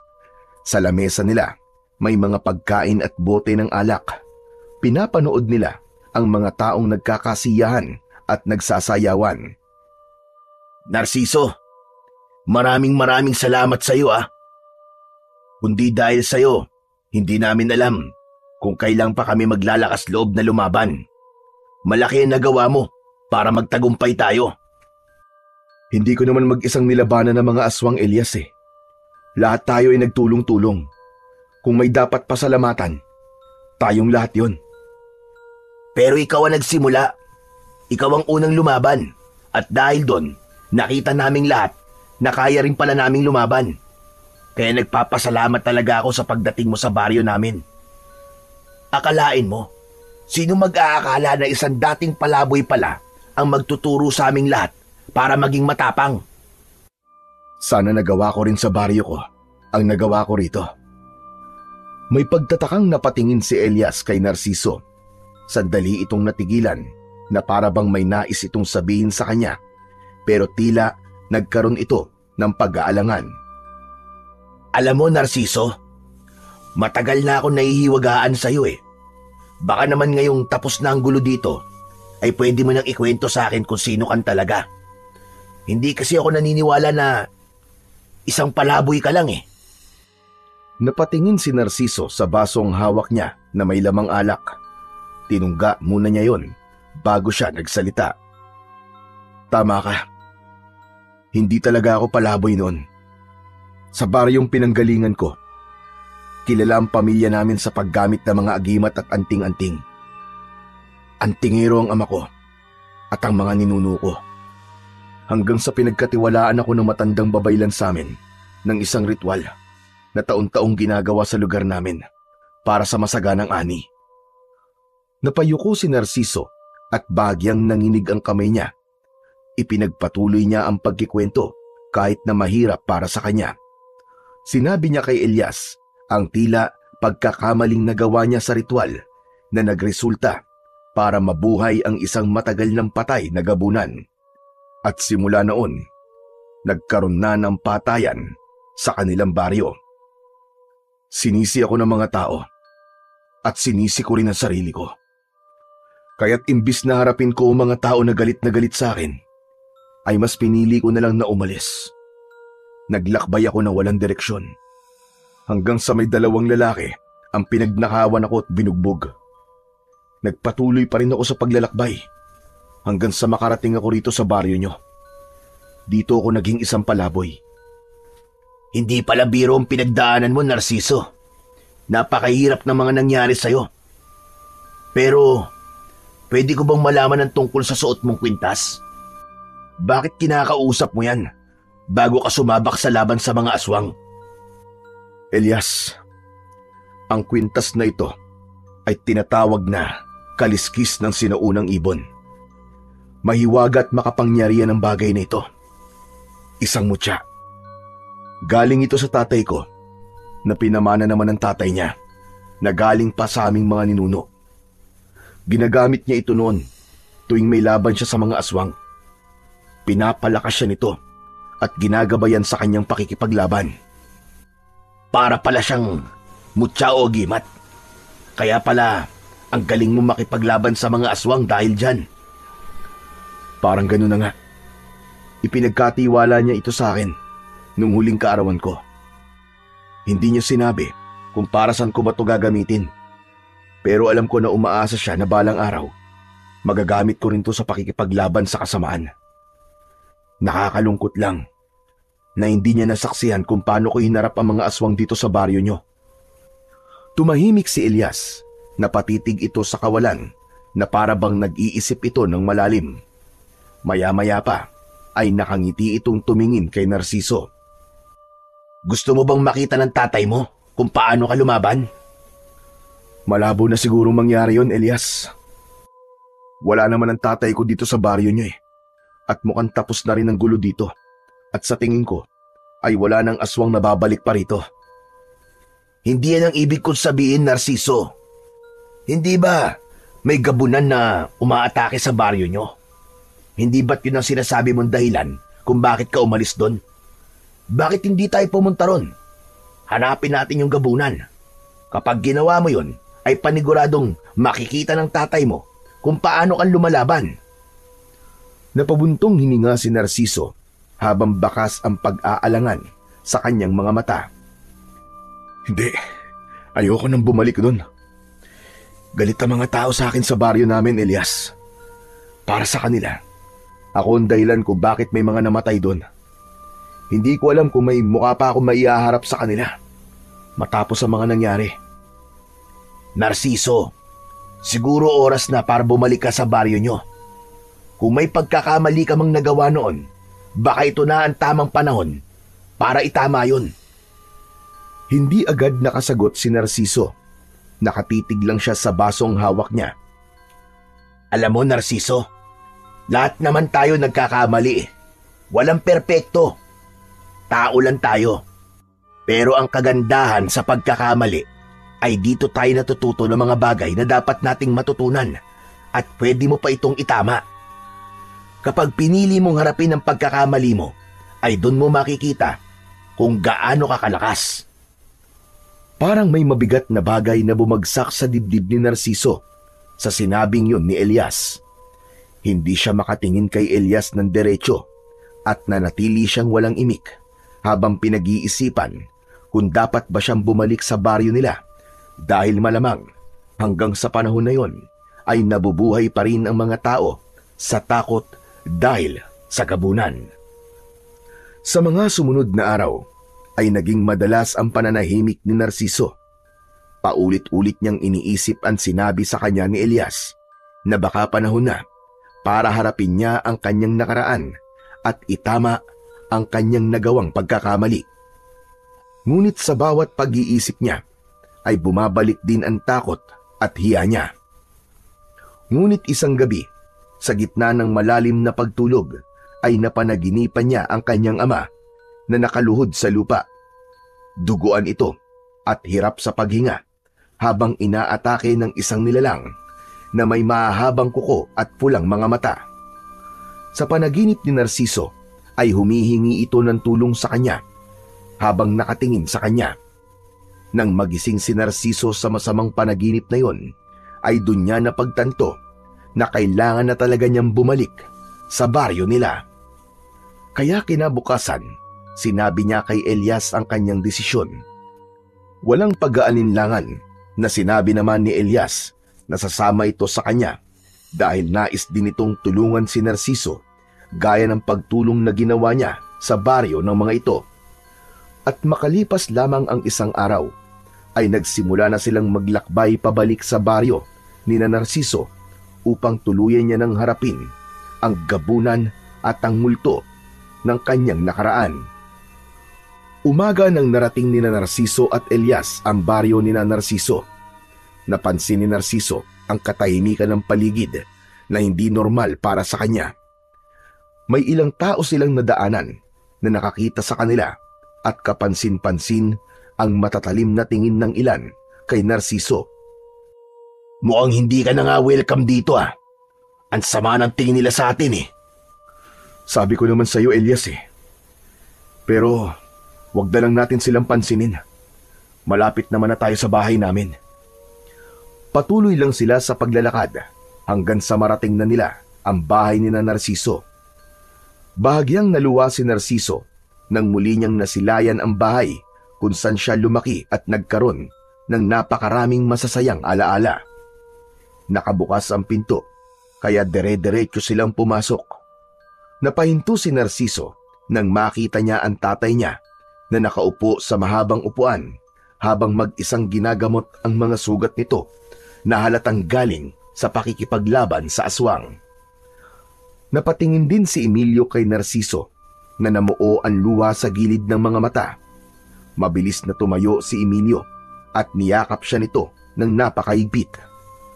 Tuluyan nang napaiyak si Narciso nang dahil doon. Anak ko, akala ko'y hindi na kita makikita. Salamat sa Diyos at nagbalik ka na. Patawarin niyo po ako, Tay. Kung umalis po ako nang walang paalam. Pinapatawad na kita, anak. Ang mahalaga ay buhay ka. Buhay ka at nandito ka na. Sa wakas, ang bigat na kinikimkim ni Narciso sa dibdib ay tila unti-unting gumaan. Sa gilid ay nakatayo si Elias at tahimik na pinagmamasdan ang mag-ama habang may ngiting nakasilay sa labi nito. Nang humupa na ang emosyon ng mag-ama, ay naupo na muna sila upang makapag-usap sila ng maayos. Agad na ipinakilala ni Narciso si Elias sa kanyang ama. Hindi niya kinalimutang sabihin dito kung paano siya tinulungan ni Elias at kung paano sila nakipaglaban sa mga aswang na nanggugulo sa baryo ni na Elias. Hindi napigilan ni Emilio ang tuwa sa mukha nito nang malamang nagamit na ni Narciso ang kaliskis ng sinaunang ibon sa pakikipaglaban sa mga aswang. Makalipas ang ilang sandali, ay napunta na sa iba ang usapan nila. Narciso, anak, bakit ka nga ba biglang umalis noon? Alam mo ba na pinag-alala mo ko na sobra? Pasensya na po ulit, Tay. Alam ko po kasing galit po mga tao sa akin. Pakiramdam ko po noon ay hindi ako mabubuhay ng tahimik kung alam ko na galit sa akin ang mga taong nakapaligid sa akin. Kaya pinili ko na lamang po na umalis at magpakalayo-layo. Pero Tay, yan po mga sugat nyo. Dahil po ba yan sa gabunan? Tama ka, anak. Sumalakay na naman kagabi ang gabunan.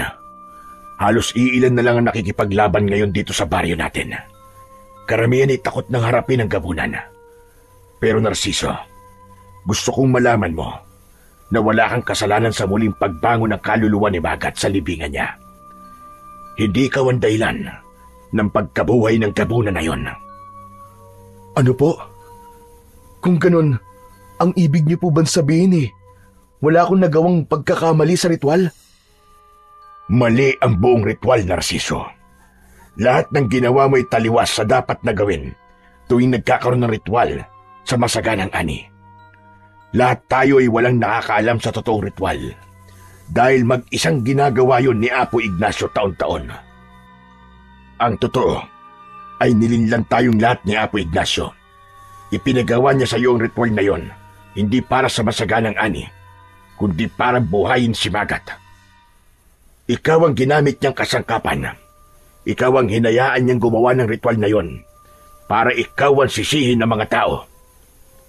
Hindi agad nakapagsalita si Narciso sa nalaman niya sa kanyang ama. Para siyang sinampal ng isang katotohanang hindi niya kailanman inakalang magiging totoo. Teka, Tay, parang ang hirap paniwalaan ng lahat po ng sinabi niyo. Si Apo Ignacio, bakit naman po niya gagawin yun? Alam po niya mapapahamak ang buong baryo kung babalik si Magat.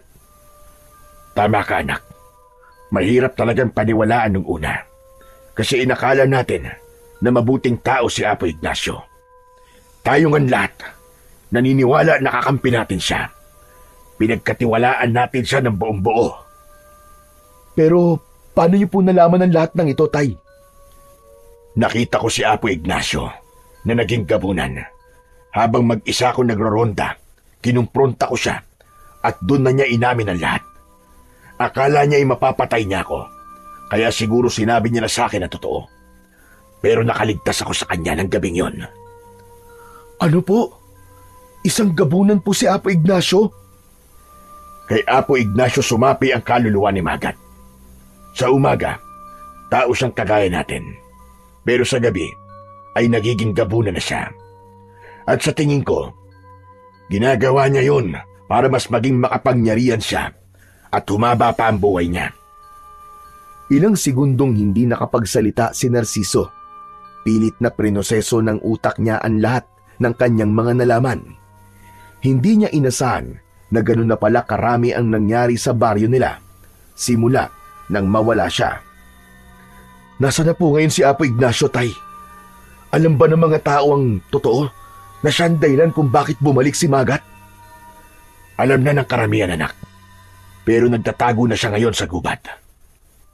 Kung alam na pala ng mga tao na siya may kagagawa ng lahat, dahil sa kanya sumapi ang kaluluwa ni Magat, bakit parang galit na galit pa rin sa akin ng mga tao, Tay? Nung dumating po kasi kami rito kanina habang naglalakad kami, ay ang sama pa rin ang tingin ng mga tao sa amin. Hati pa rin ang mga tao sa pinaniniwalaan nila, anak.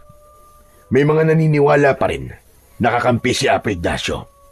Sila yung mga nabubulag sa mabubuting bagay na nagawa noon ni Apo Ignacio. Malamang, yung mga nakakita sa'yo ay yung nasa panig pa rin ng matandang babaylan na yon. Tay, huwag po kayong mag-alala. Ngayon nakabalik na po ako dito sa baryo natin, ay haharapin ko na po ang gabunan. Gagamitin ko po ang kaliskis ng sinaunang ibon para tuluyang wakasan ang kasamaan niya. Maraming salamat, Narciso. Yan talaga ang inaasahan kong gagawin mo. Ang kaliskis ng sinaunang ibon ay ang pinakamalakas na panlaban sa mga aswang. Kaya mula nang mapasayo ito at mawala ka rito, ay nahihirapan akong talunin siya kahit na anong agimat o anting-anting ang gamitin ko. At hindi mo siya kailangang harapin na mag-isa, anak. Nandito ako at ang ibang mga kalalakihan dito natutulungan ka. Ako din po. Isali niyo ako. Sasama ako sa laban mo, Narciso. Gusto kong bumawi sa ginawa mong pagtulong sa baryo namin. Sa ganitong paraan, ay masuklian ko ang pagpapalaya mo sa amin mula sa mga aswang. Napatingin si Narciso sa dalawa at napangiti siya. Sa tingin niya ay tamang-tama lang ang kanyang pagbabalik. Nangako siya sa kanyang sarili na sa susunod na makaharap niya ang gabunan ay yun na ang magiging huling gabi nito sa mundo. Hindi na nag-aksaya ng panahon sina Narciso at Emilio. Matapos ang pag-uusap nila, ay agad nilang pinuntahan ang iilang kalalakihan sa baryo na kilala nilang patuloy pa ring lumalaban sa gabunan.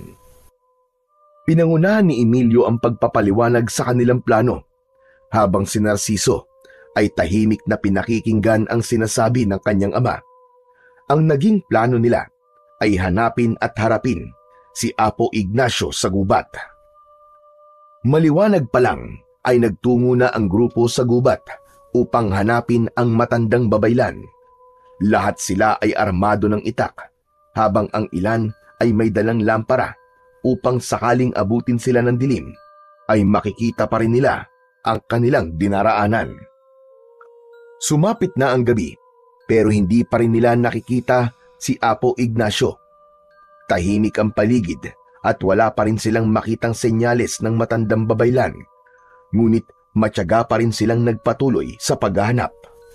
Hanggang sa lahat sila ay napahinto nang mula sa likod ng isang puno ay lumitaw na ang kanilang hinahanap. Yun ay walang iba kundi si Apo Ignacio. Nakakatakot ang malaking ngiti nito na para bang inaasahan na nito na darating sila. Naawa na ako sa inyo. Kanina pa kayo paikot-ikot dito sa gubat, pero kahit anino ko ay hindi nyo makita. Kaya ako na mismo ang nagpakita sa inyo. Walang hiya ka! Nilinlang mo kami! Aba, Narciso! Bumalik ka na pala. Sayang. Sana hindi ka na lamang bumalik at hinayaan mo na lamang akong patayin ang lahat ng tao rito, kasama ang ama mong si Emilio. Pinagkatiwalaan ka namin, tapos ganito ang igaganti mo. Ilang dekada na ako nagsilbi sa inyong lahat. Panahon na para unahin ko naman ang sarili ko. Ang pagbuhay sa kaluluwa ni Magat lang ang tanging paraan para mapahaba ko pa ang aking buhay at upang mas maging makapangyarihan ako sa inyo. May masama ba sa ginawa ko? Walang masama sa maghangad ng kapangyarihan. Pero mali ang paraan mo. Ibinuwis mo ang mga inosenteng buhay para lang sa pansariling kagustuhan mo, Apo Ignacio. Humahaba na ang usapan natin, Narciso. At sa totoo lang, ay nagsasayang lang tayo ng oras. Oras na para wakasan ko na kayong lahat. Sisiguraduhin kong walang makalalabas ng buhay sa inyo sa gubat na ito. Biglang nagbago ng anyo si Apo Ignacio. Naging kulay itim ang balat nito. Ang buhok nito ay humaba at naging kulay puti. Ang mga kuko nito at mga ngipin ay naging matutulis. Nanlisik ang mga mata nito at ang katawan nito ay lumaki. Agad na hinawakan ni Narciso ang kaliskis ng sinaunang ibon na nakasabit sa kanyang leeg. Naramdaman niya ang biglang pagdaloy ng isang mainit na enerhiya sa kanyang katawan. Para bang may apoy na bumalot sa kanyang mga kalamnan at nagpapalakas sa kanya. Maganda kayo! Huwag kayong lalayo sa isa't isa! Biglang sumigaw ang gabunan at kasunod nun ay nawala ito sa paningin ng lahat. Napalinga si Narciso sa paligid at pilit na hinahanap kung saan ito nagtago. Nasaan siya? Hindi ko makita. Napakabilis pala niyang gumalaw. At sa isang kisap mata ay lumitaw ang gabunan sa likuran ng dalawang kalalakihang kasama nila. Hindi na nakagalaw ang mga ito nang tuluyang laslasin ng matutulis nitong kuko ang leeg ng dalawang lalaki. Nang makita ng tatlong natitirang lalaki na kasama ni Narciso ang sinapit ng dalawa nilang kasama, ay natakot ang mga ito at mabilis na tumakbo upang tumakas. Hoy! Huwag kayong umalis! Lalaban pa tayo! Mabilis na gumalaw ang gabunan at sinundan nito ang tatlong lalaki. Gaya ng naunang dalawa, ay pinatay din ng gabunan ang tatlo sa pamamagitan ng pagwasak sa leeg ng mga ito, gamit lang ang matutulis nitong mga kuko. Nang sumugod si Emilio sa gabunan, ay agad na sumunod dito si Elias. Magkasabay na umatake ang dalawa, pero mas mabilis talaga ang gabunan. Sinalubong ng mga kamay ng gabunan ang leeg ni na Emilio at Elias. At bago pa man masaklolohan ni Narciso ang dalawa, ay ubod lakas na ibinilibag ng gabunan ang mga ito sa lupa. Namilipit ang dalawa sa labis na sakit. Sigurado si Narciso na sa lakas ng pagkakabagsak ni na Emilio at Elias ay hindi maayos ang lagay ng mga yon. Tumingin ang gabunan kay Narciso at ngumisi ito.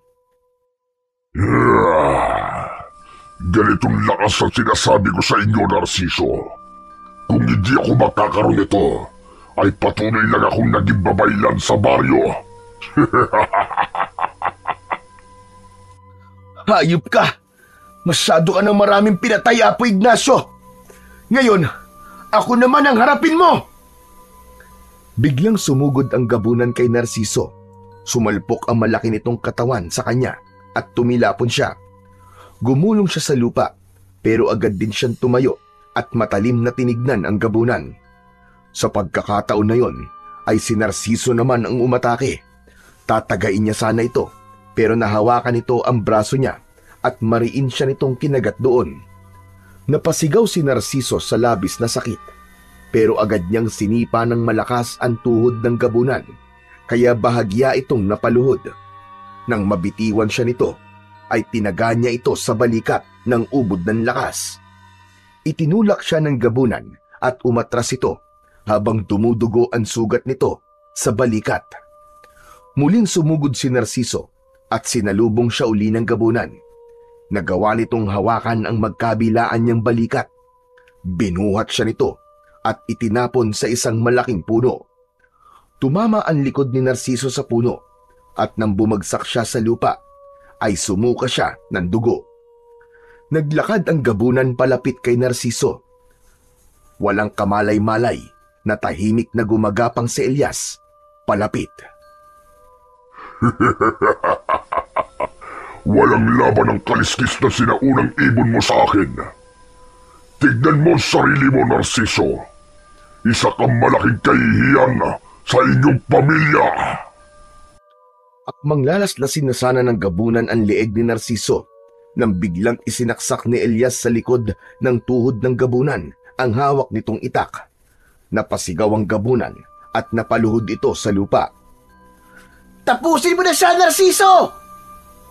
Hindi na nag-aksaya ng oras si Narciso.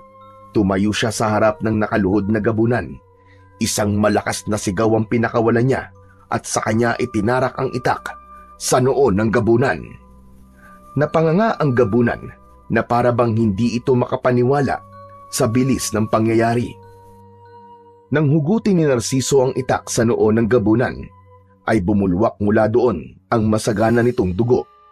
Bago ito tuluyang bumagsak sa lupa, nakadilat ang mga mata nito na para bang buhay pa rin ito at nakatingin kay Narciso. Matiim na tinignan ni Narciso ang walang buhay na katawan ng gabunan habang unti-unti itong bumabalik sa pagiging si Apo Ignacio. Hayop ka! Nilinlang mo ko! Nilinlang mo kaming lahat! Pwede mo sanang gamitin ang lakas at kapangyarihan mo sa kabutihan, Apo Ignacio. Pero mas pinili mo pa rin ang baluktot na daan.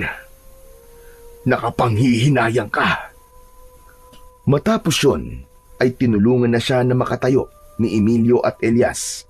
Nagsimula na silang maglakad pabalik sa baryo, dala ang isang magandang balita na napatay na nila ang gabunan na naghahasik ng takot sa kanilang lugar. Mabagal ang paglalakad din na Narciso palabas ng gubat dahil pare-pareha silang masakit ang katawan. Hanggang sa sandaling yon ay hindi pa rin makapaniwala si Narciso na nagtagumpay sila sa kanilang laban sa gabunan. Ipinagmamalaki kita, anak. Ngunit hindi na ako nagulat nang nagawa mong talunin si Apo Ignacio. Dahil kaya ko nga ipinamana sa iyo ang kaliskis ng sinaunang ibon, ay dahil alam kong ikaw ang karapat-dapat. Hindi ko po magagawa yun, Tay, kung wala po kayo. Lalo ka na, Elias. Kung hindi mo nasaksak ang binti ng gabunan, baka ako ang napatay sa halip na siya. Wala yun. Isa lang ang tumatakbo sa isip ko kanina, na hindi pwedeng matapos ang laban na tayo ang matatalo. Huminto si Narciso saglit at tumingin sa kawalan. May lungkot na bumalot sa puso niya nang maalala ang 5 lalaki na kasama nila na nasawi sa kanilang laban. Pero hindi ko magawang lubusang matuwa. Lahat ng kasama natin ay napatay ng gabunan. Ang daming buhay na nawala dahil sa isang taong pinagkatiwalaan natin. Masakit man tanggapin, pero yan ang realidad ng buhay, anak. Hindi siya lahat ng digmaan. Mabubuhay ang lahat. May mga kailangan mawala para may manatiling buhay. Matapos yung sabihin ni Emilio, ay nagpatuloy na ang tatlo sa paglalakad hanggang sa makalabas na sila ng kagubatan. Pagdating nila sa baryo, ay agad silang nagtungo sa bahay ni Narciso upang makapaghinga at para bukas ay masabi na nila sa mga tao ang resulta ng pagharap nila sa gabunan. Nang sabihin na ni Narciso sa mga tao na napatay na nila ang gabunan, ay tila nabunutan ng napakalaking tinik sa dibdib ang lahat. Sa paglipas ng mga araw, tuluyan na ring bumalik ang tiwala ng mga tao kay Narciso. Bumalik na rin si Elias sa sarili nitong baryo, ngunit nanatiling matatag ang ugnayan nila ni Narciso. Paminsan-minsan ay bumibisita ito kay Narciso at sa paglipas pa ng mga araw ay mas lalong tumibay ang kanilang pagkakaibigan. Patuloy na nagsanay si Narciso sa paggamit ng kapangyarihan ng kaliskis ng sinaunang ibon. Hindi upang patunayan na karapat-dapat siyang humalili sa kanyang ama bilang tagapagtanggol ng kanilang baryo, kundi upang buuin ang sarili niyang landas. Alam niyang hindi niya kailangan mabuhay sa anino ng kanyang tatay dahil meron siyang kakayahang lumika ng sarili niyang pangalan at kapalaran.